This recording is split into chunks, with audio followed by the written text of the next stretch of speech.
The views expressed by our guests are their own and do not reflect the official stance of their employer or any affiliated organizations. Welcome to the next episode of the Counsel House podcast. I'm your host, Ken Koch. Today, we're talking to Taryn Crane. Taryn is a principal at BDO, and she is the leader of the privacy and data protection practice. Today, we're talking about marketing technology by privacy, or MXP, as she calls it. We're going to understand how marketing departments and the privacy groups at those companies can work together to get content out and interact with customers in a more timely manner, while still complying with all the privacy regulations and laws. So let's get into it. Welcome, Taryn. Thank you for having me. Yeah, thanks for being here. What is MXP? It is MarTech by Privacy. And what's MarTech for all the people out there that don't know? Yeah, it's marketing technology. So technologies that support marketing professionals, marketing initiatives, data collection, use of that data to perform marketing activities. What's the tie-in with privacy and why now? Well, privacy laws have been growing over the last 6 or so years since we saw the onset of the EU GDPR, and with a lot of those, there's more scrutiny on consent, the use of consent to use individuals' data to market to them or to do other things with their information. So there's been a lot of impact to the marketing community when having to deal with compliance issues and really the sentiment that they're losing data as a result of it. They're not able to do what they used to, less, passive collection of personal data, especially in jurisdictions around the world where opt-in consent is required. Not being able to just collect it without consent is causing trouble with individuals who are working in that space. So really, the whole idea behind MXP or MarTech by Privacy is bringing together the privacy and the marketing technology areas and bringing them together to be able to find solutions really that are a net positive for both sides. Is this something that primarily happens online? So they would collect data through the use of websites or mobile apps and things like that about personal information? It's the most common, right? Like we're seeing especially in this day and age, the e-commerce of it all and having people interacting with an organization through the use of their websites is certainly a huge data collection space. That said, there are also still traditional brick and mortars. If you think about retail or hospitality, there's still data collection there at the property or at the store itself. And so really kind of flowing through that whole user experience, understanding where that data collection is coming from, and then what consent is needed in order to action on that data is a really critical analysis. And then being able to manage then those consents and user preferences through their entire customer journey is really the crux of all this. So privacy in general has been around a long time. I understand that the EU laws have caused more folks to have the right to be forgotten and things like that over in Europe. But what about in the US? Why would anybody care here? Well, there's more emphasis here while we do have opt-out consent. So meaning, everything can be checked yes by default, but then you have to offer the opportunity to opt out. We're also seeing a lot of emphasis from the regulators on the need for really controlling third-party data sharing, controlling and giving options to individuals on what they can or what they can consent out of, or opt out of, I should say. And then some of the laws are really focused on this concept of sale of data. So we saw that first with California opting out of the sale of data, which is really organizations providing data to a third party for some value, whether or not that's monetary. It could be for other valuable consideration that they're sharing that data. So, and then we see, particularly in the case of like tracking technologies and cookies, there's a lot of challenges around those. Cookies are a great way for marketing teams to collect information about an individual and using pixels and other technologies to track a user across websites and across devices. That said, having to give individuals that opt-out capability is required under these new laws, and we're seeing a lot of issues with that implementation. So, as a result, many regulators are giving out fines and findings to organizations where they've not really where they don't offer that ability to opt out, or they offer the opportunity to opt out, but then they're not acting on it appropriately due to whatever defect might be in that cookie banner or in the code of the website or whatever the root cause may be. So I want to back up just a second for the folks that are watching who aren't as technical as you, but explain sort of the cookies thing. I think of cookies when I'm on a website and I get the box that pops up, and it most of them say accept all or manage settings or something like that. There's not a way. I mean, I've seen a couple that say reject all. So maybe just explain cookies for a second, and then you said pixels also, and just kind of tell what some of the technical capabilities are that marketing people are using to collect information. Cookies are what drops on your browser, and that allows the company to collect information. That might be a first-party cookie that organization itself is using and collecting that data. It may be a third-party cookie. So, Google Analytics is an example, using those to do some sort of analytics around the website. There's different types of cookies. So you just mentioned going to the banner, managing your settings. When you open up the settings, there's a whole list of types of cookies, whether that's strictly necessary, which are just, table stakes have to be there. You can't opt out of those. But there's also functional cookies. So for instance, if you go to a retail website and you put something in your cart, when you go to your cart and the fact that those things that you're shopping for are in there is because a cookie is carrying that from page to page for you. Okay. Then there's also analytics cookies. So, understanding the use, how you're using the website, that helps marketing teams and web and digital teams understand, how are people using our website? Is it efficient? Our performance, checking the performance of the site. And then the one that, traditionally people think about is the advertising and social media cookies. So using cookies to collect information that then can be used for behavioral advertising. So that's why you search for something, and then all of a sudden all of your ads as you go around in either your social media or other web pages start to pop up that same thing that you've been searching for. So they enable this ability to market to individuals as well as enhance the performance of websites.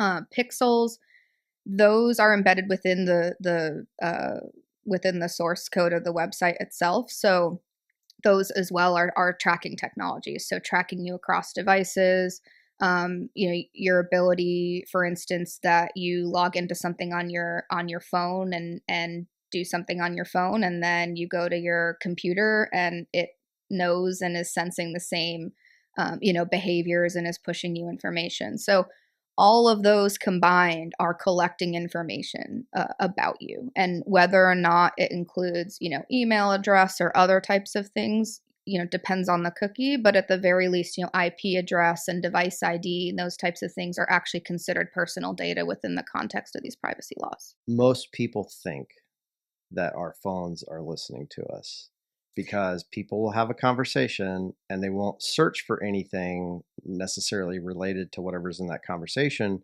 but they'll have a conversation and then they'll open up their phone and the next ad is about something in that conversation. So are they listening to us?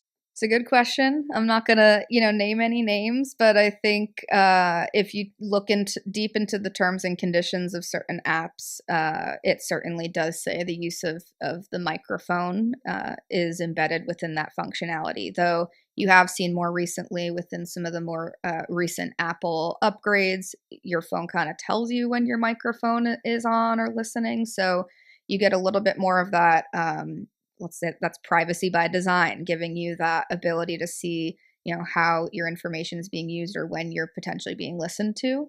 But I think certainly that is likely the case with some of the apps that individuals are using on their phone. Yeah, that's scary, because I don't think anybody reads those end user agreements all the way. There's just too much in there. Yeah. So let's talk about who the regulators are. Are there any in the US, are there any federal regulations? There are. They are traditionally the US has been far more sectoral. So everyone's probably familiar. They go to the doctor, they assign a HIPAA notice. We've been regulated in the healthcare space. We've been traditionally regulated in the financial sector. So there are, financial privacy laws that exist. We do have some, quite outdated federal laws, which are just really not up to the task of what today we do with data, right? I think those date back decades, and that was far before we were using so much digital activity within our daily lives. So there's been a couple attempts at a federal law as of late, but right now we're really just seeing this be a state by state issue, starting with California. The AG put out the CCPA back in 2020. It also had an amendment, the CPRA, and then since then we've just seen this domino effect of other states putting in similar laws, either from a comprehensive perspective, all law, all sectors, all personal data. And then others take a more narrowed approach. So, for instance, Washington has a My Health, My Data Act. So it's more about consumer health.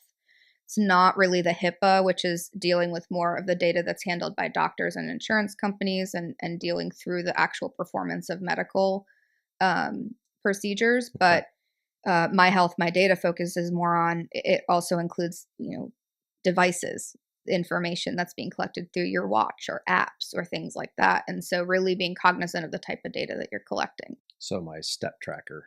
Yeah. For number one. Wow. Okay. So we've got some states that are starting to create regulations to help on this, and are more states like jumping on the bandwagon? Like, what do you see for the next 12 months, or is there any legislation in the works right now for other states that are going to make this thing kind of explode in the U.S.? Yeah, they're stacking up. I think the latest, it honestly changes weekly at this point. But the latest when I looked at the numbers, I think we're approaching probably 15-ish by the end of 2025 or Wow. early 2026. Okay. So there's a number that are already in effect, and then there are a number that have been passed and are just really awaiting becoming effective. Back on the federal front, your prognostication for what could happen if the Democrats keep the White House versus a Republican administration next. We have a election coming up here pretty soon. Yeah. My prediction, I think as a country we have a lot of bigger fish to fry, so I don't know that the privacy regulation is going to make itself to the front. I think there's also just too much complication with preemption with these states. These regulators at the state level, attorneys general, are putting in place all of their laws. The biggest question is, if we do put a federal law in place, how does that interact with all the state level laws? And so there's a lot to unwind there. And I think, it's a complex issue. It's something that we need to deal with. One of the things that's become critical for many companies is the challenges with EU data.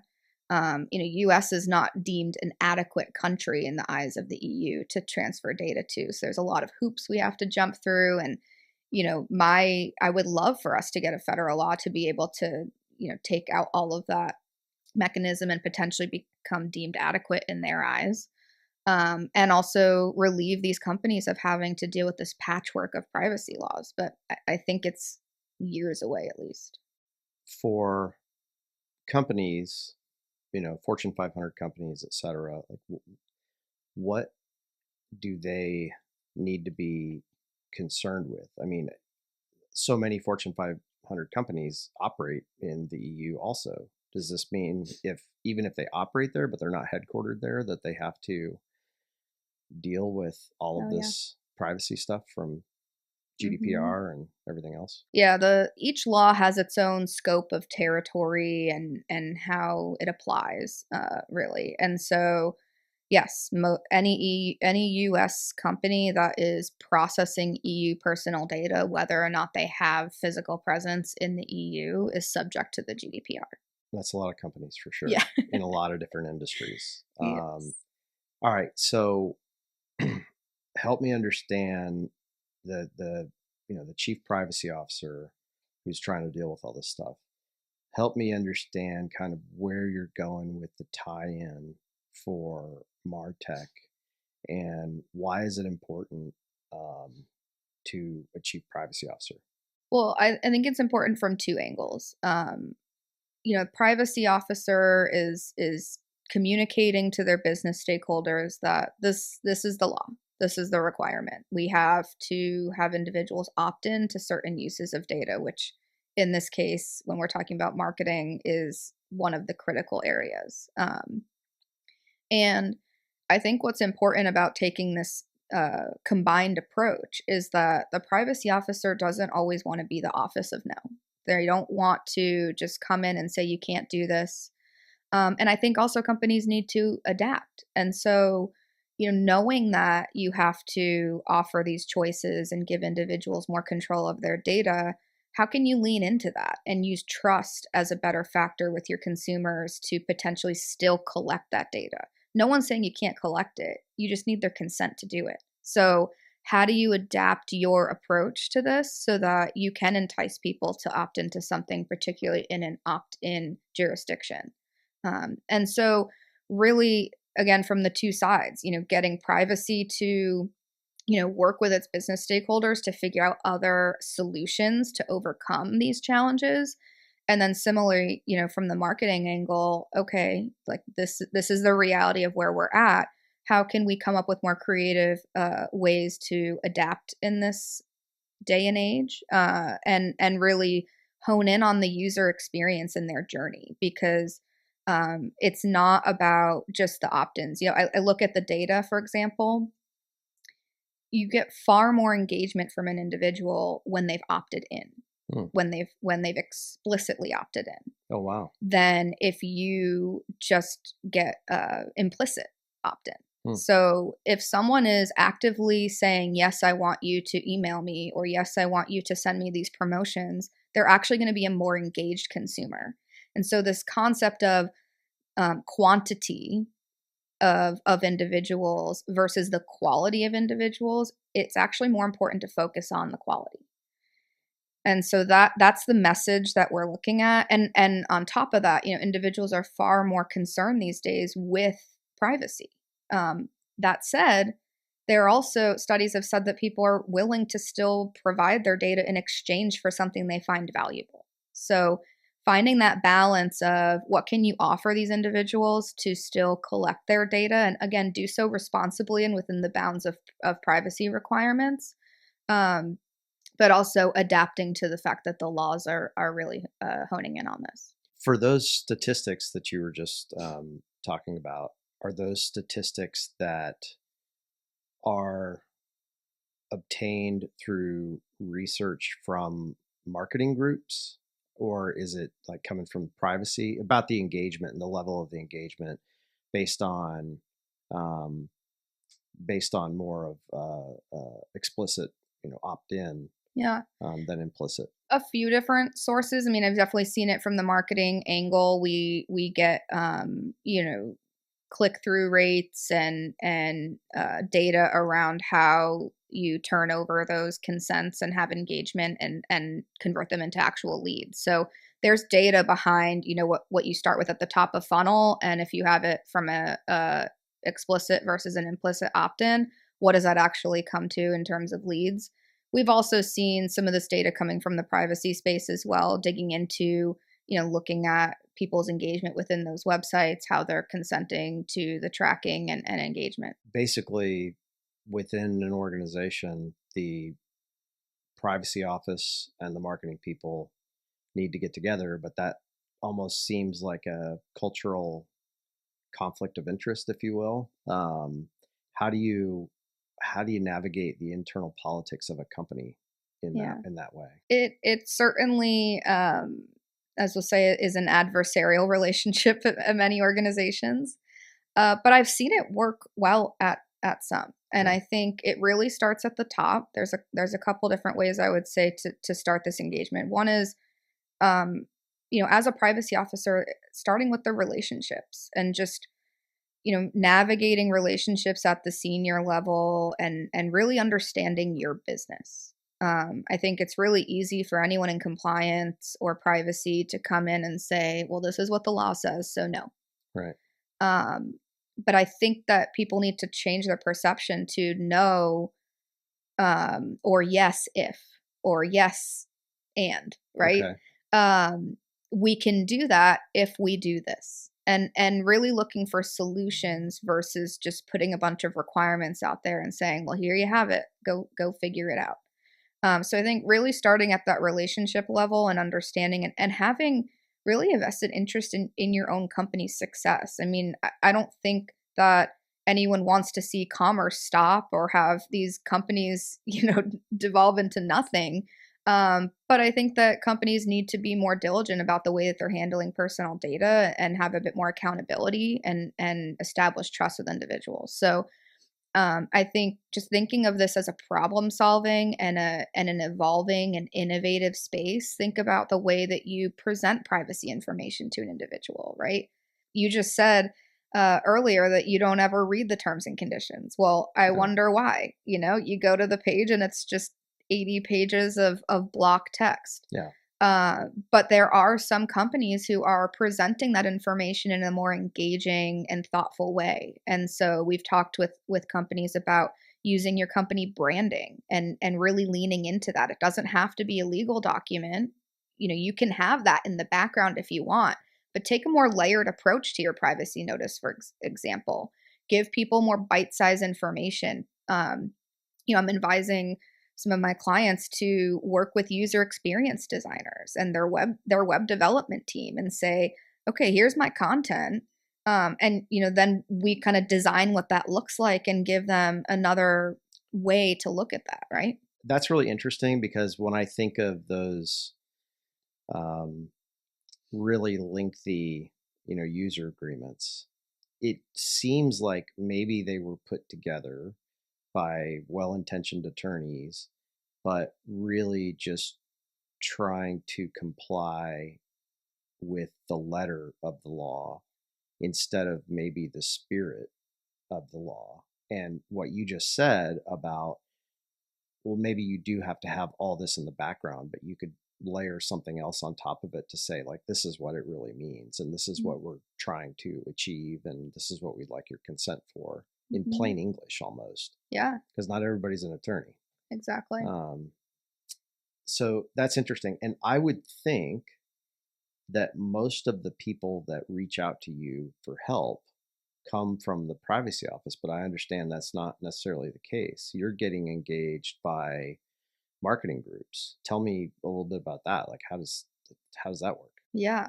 I mean, particularly in this space when we're talking about consent and websites in particular, this all sort of started for me a couple years ago. I was advising a company on their expansion into the EU and talking to their marketing team and saying, hey, now that we're operating these websites in the EU, we need to have a cookie banner and we need to have it be opted out by default. And even those marketing professionals who are sitting in Europe were like, it was like their heads were exploding. Like, what do you mean we can't collect this data? We're going to lose so much data if we can't have them automatically opted in.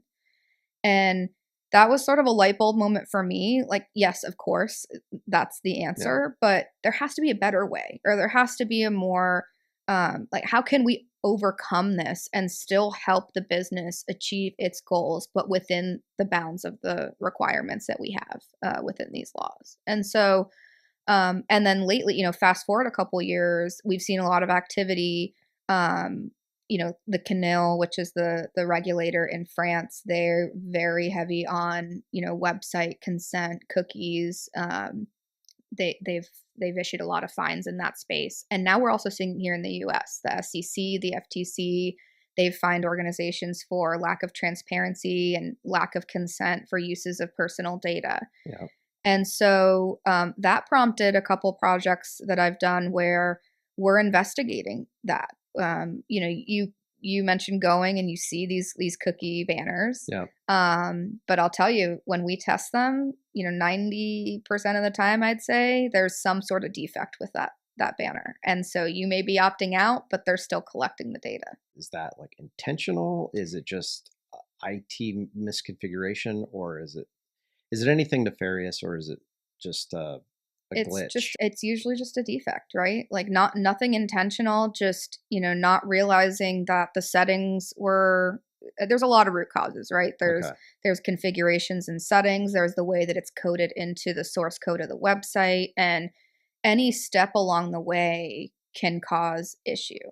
And so I don't think in most of those cases, I would say all of those cases, there's no nefarious, intention there, but it is an issue, and it is something that companies need to put some governance around and then do the testing. So that's where, as I think you're going with at the beginning of this question, is, I have marketing teams now hiring us to monitor their websites on an ongoing basis to make sure that they're feeling compliant, because these websites change constantly. They're constantly adding new tracking technology, taking some away, especially when you get into industries like retail or companies that have lots and lots of website domains. I had one client that was a property manager, so they had 5,000 websites perhaps to manage each of those locations, and so that becomes a really challenging task to be able to both implement the cookie compliance functionality on those sites as well as monitor that they're actually working correctly. So you mentioned the industry retail. That makes a lot of sense. What are some other industries that should really start to pay attention to this? I think it's all of the classic consumer facing is where the highest risk is, right? Where you actually are B2C, you're marketing to individuals, whether that's retail, whether that's technology, if you have an app. We haven't talked much about apps, but apps have very similar functionality through SDKs, which are used to collect and transfer data to third parties.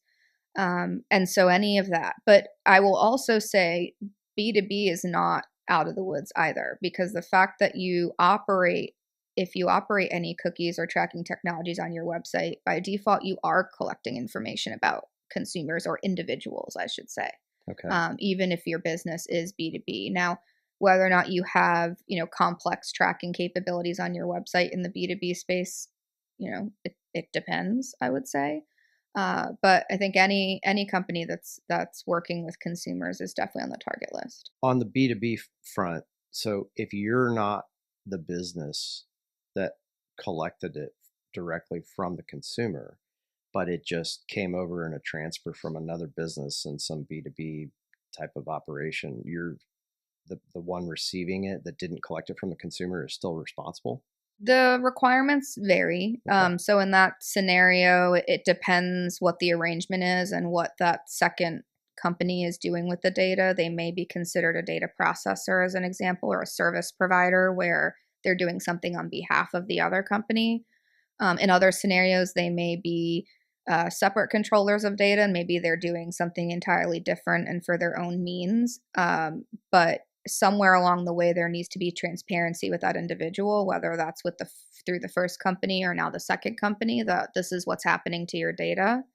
And they need to have known about it when it was collected. Yeah, I get a lot of emails and even texts now from places that I don't feel like I've ever interacted with. Yeah. And I just assume that somebody else sold my data. And so it would be nice, to have as a, an end user of all this stuff, it would be nice to have something that just didn't allow them to act on my data unless I got another notification or something.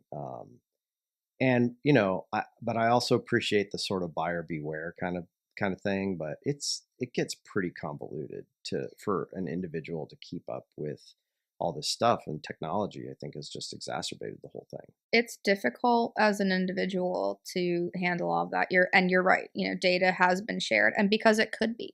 And that's why I think these laws are in place now, giving you the option and the control to be able to execute on that. But in some situations, like, the damage has been done, like the data is out there. And a lot of companies actually struggle with managing and tracking down everywhere that they're actually sharing data, or where the data goes. I mean, usually when I talk to a company, first step is just, we got to go map the data. Like, Yeah. you don't even know where your data is, and you don't know who you're sharing it with or how you're sharing it with them. And so that can become a real challenge. But even within the company itself, I mean, again, won't name names, but I bought a new rug a couple weeks ago, and I swear this company is sending me at least hourly some promotional email for something on their company. And Wow. that's just a bad user experience. I mean, you're not going to get me to buy something because that's all spam to me. Yeah. So just this concept of relying on emails as your marketing approach and your way of drawing in consumers, it's not a great strategy anymore when people are completely inundated with emails and information constantly throughout the day. Yeah. I get those too. And I agree with you. It does not make me want to go buy something else from them. It makes me want to just block them somehow. Mm-hmm. Um, and yeah, if the stats show that it doesn't work as well, and you don't get as much engagement out of getting sort of direct above board consent, it seems like people might be willing to start making a shift, especially if you have those stats to talk to a marketing team about. So when should the head of a marketing group reach out to you, and what are the circumstances where they should be thinking about, hey, I probably need some help here, and maybe I should call Taryn? I mean, a couple different things. One is, are they trying to get their privacy officer to lean into this? Getting them on board with thinking about new ways to approach the way that you present privacy content, or the way that you are going to go about creating consumer engagement. It needs to be a cross-functional and collaborative effort across the two. So that's one. I mean, the other is just questioning, do you know whether or not your tracking technologies are working as you expected? It's a great first place to start, is just to test what you have out there, and see what might be going on before jumping into that monitoring phase. I bet you there's a lot of remediation that many companies still need to do. And then again, if they're trying to do this trust approach, I spoke to a group of marketing executives last week, and the question in the room was, I get this concept of trust, but how? Like, how do we do trust? Yeah. And I think it's such a full consumer life cycle question. There's no one answer to trust. It is just consistent look at how you're engaging with your consumers, what the entrance and collection of their data and initial engagement and conversion of them into a customer is, and then how do you continue to retain them in ways where you're operating on preferences, offering them the ability to control their data easier. How are you providing them with experiences and opportunities, even if that is through data sharing with other third parties, but ways that really enhance their customer experience? I said earlier that individuals are willing to give their data in exchange for something. And so think about what that something could be. How could you make your engagement with consumers more meaningful? And that's also where we can plug in. And I went as far, I have user experience designers on my team now, because I Oh, think wow. it's that important that we are leveraging that type of skill set to be able to make privacy content and compliance requirements that much more engaging and clear to the individual. If a data privacy officer and a privacy team doesn't just want to be seen as, the Office of Sales Prevention, as we used to call them, or the Office of No, and sort of relegated to being this cost center, they should be interested in getting your help as well to sort of bridge that gap between privacy and marketing, because I I would guess that most privacy professionals have not, they've grown up in the privacy realm. They're not necessarily a consultant, Sure. and don't always bring, well, like, here's how you can get to yes, but it's just like, oh, this, no, this violates this law. So no, sorry. So how can, what's the benefit to privacy officers or privacy teams in reaching out to get help if they don't just want to be seen as this cost center that always says no? Well, I think it's to your point earlier, how do they get more embedded within the business? How do they, achieve these relationships and enable? I mean, I have this saying of privacy as an enabler. How can you go from this cost center and again the office of no to actually working with your business to establish solutions that still enable the business to grow, but do so within a way that is compliant with these laws.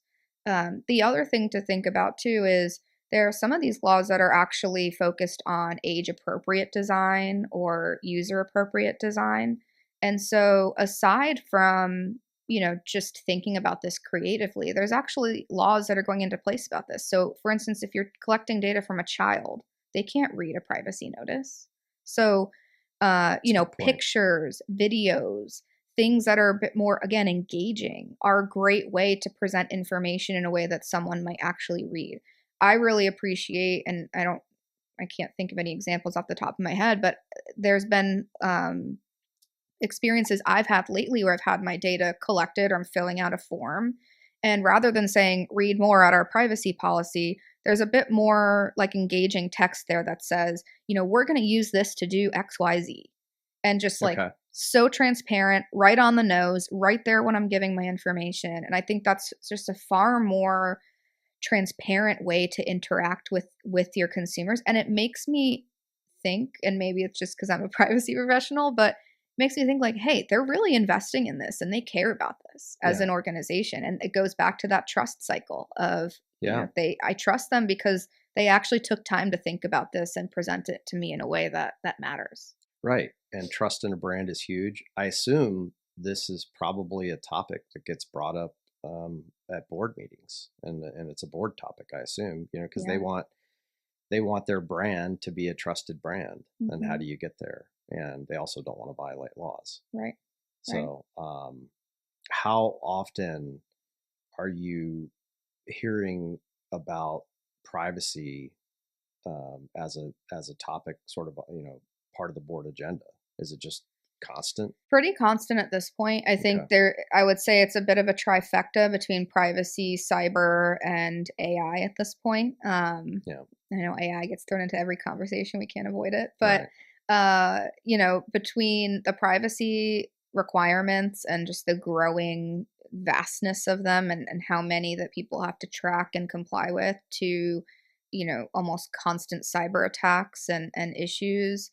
And then again, the challenges the opportunities and challenges that come with using AI. I think all three of those have been making waves at the board level and are probably a topic at almost every meeting. This has been great. I want to wrap it up, but before we wrap it up, I want, if there are, top three nuggets of wisdom you could give to either marketing professionals or data privacy professionals. Doesn't matter if you already covered it or not, but the top three nuggets so that they can get something concise and really start to think about this a little bit more. One is, don't be afraid to just work together on this. Get together, get collaborative, talk about what the requirements are, talk about each other's areas of the business and figure out what are the right solutions for our company. Tone of voice is going to change based on the organization and their consumer, but look at that. Two would be like get creative.